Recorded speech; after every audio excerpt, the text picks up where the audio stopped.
واقعہ کربلا کے بعد جب سید الشہداء امام حسین اور ان کے اصحاب کو شہید کر دیا گیا اور اہل بیت رسول کی خواتین و بچوں کو قید کر کے کوفہ و شام لے جایا گیا تو اس ظلم پر عالم اسلام میں شدید رد عمل پیدا ہوا۔ مختار بن ابی عبیدہ سقفی نے محمد بن حنفیہ کی نیابت میں ظالموں سے بدلہ لینے کا اعلان کیا اور کوفہ میں حکومت سنبھالی۔ انہوں نے سب سے پہلے ان افراد کو گرفتار کروایا جو کربلا میں ظلم و ستم کے مرتکب ہوئے۔ ان میں شمر بن ذیلجوشن، عمر بن سعد، حرملہ بن کاہل اور دیگر شامل تھے۔ محترم ساتھیو، یوم عاشوراء میں جب امام علی مقام امام حسین علیہ السلام اپنے جان نثار ساتھیوں کے لاشیں اٹھا کر تھک گئے تو اس کے بعد امام حسین علیہ السلام نے اپنی جان کا نذرانہ بھی اللہ تعالیٰ کے حضور پیش کیا۔ کربلا کے شہداء کی لاشیں بے گورو کفن کربلا کے تپتے صحرا پر چھوڑ دیے گئے اور خود یزیدیوں نے اپنی فوج کے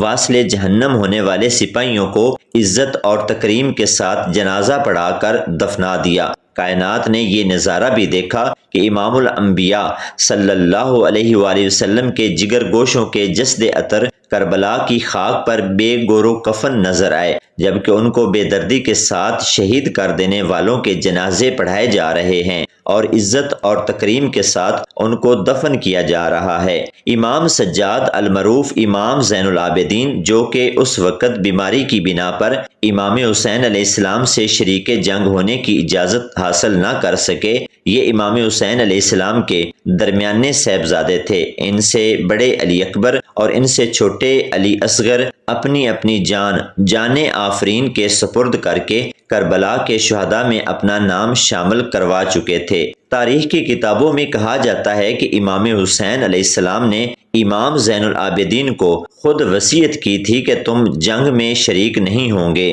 بلکہ تم میری نسل کو آگے چلانے کے لیے زندہ رہو گے، اور اس لوٹے پٹے قافلے کو اور اس کی پاک مقدس مستورات کو بخیر و عافیت مدینہ لے جانا تمہاری ذمہ داری ہے۔ لیکن کچھ تاریخ دانوں نے یہ بھی لکھا ہے کہ یزیدی فوج کا کماندار ابن زیاد جانتا تھا کہ امام زین العابدین کو شہید کرنا بھی کس قدر اہم ہے، کیونکہ اگر امام زین العابدین کو بھی چھوڑ دیا گیا تو پھر امام حسین علیہ السلام کے تمام بچوں کو اور ان کے خاندان کو شہید کرنا بے معنی ہوگا، کیونکہ اگر امام حسین علیہ السلام کا ایک بھی سپاہی زندہ اس میدان کربلا سے واپس چلا گیا تو پھر آگے جا کر وہ یزید کے تخت اور خلافت کے لیے درد سر بن جائے گا۔ امام جلال الدین سیوطی لکھتے ہیں کہ کربلا کا واقعہ پیش آ جانے کے بعد جب یزید کی فوجوں نے امام زین العابدین کو شہید کرنے کی غرض سے ان کی تلاش شروع کی تو سیدہ زینب بنت علی رضی اللہ تعالی عنہ نے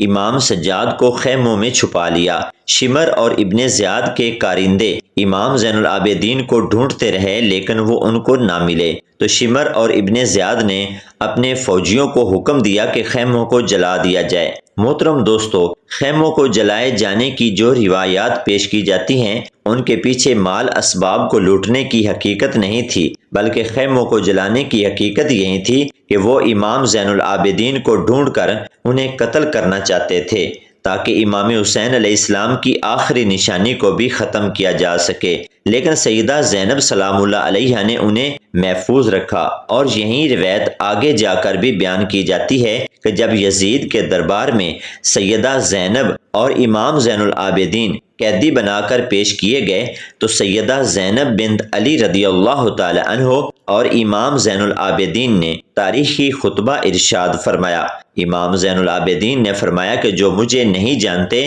وہ دیکھ لیں کہ میں امام الانبیاء صلی اللہ علیہ وآلہ وسلم کا نواسہ ہوں اور میری رگوں میں حیدر قرار علی المرتضیٰ کا خون دوڑتا ہے۔ امام زین العابدین نے اپنا تعارف اس طرح سے اس لیے کروایا کیونکہ یزید نے اپنے دربار میں یہ مشہور کر رکھا تھا کہ چند باغیوں کی جماعت کو شکست دے دی گئی ہے اور یہ ان کے قیدی ہیں۔ لیکن جب امام زین العابدین نے اپنا تعارف کروایا کہ میں امام الانبیاء صلی اللہ علیہ وآلہ وسلم کی اولاد ہوں تو یزید کے دربار میں آہوں اور سسکیوں کی صدائیں بلند ہونے لگی۔ لوگ یزید کو ملامت کرنے لگے۔ یہ دیکھ کر یزید نے امام زین العابدین کو شہید کر دینے کا حکم صادر فرمایا۔ لیکن سیدہ زینب نے یزید کو ملامت کیا اور کہا کہ امام سجاد امام زین العابدین کی طرف اپنے ناپاک ہاتھ بڑھانے سے پہلے تجھے میری لاش سے گزرنا ہوگا۔ یہ سن کر یزید کی ہمت نہ ہوئی اور یزید نے امام سجاد کو قتل کرنے کا حکم واپس لے لیا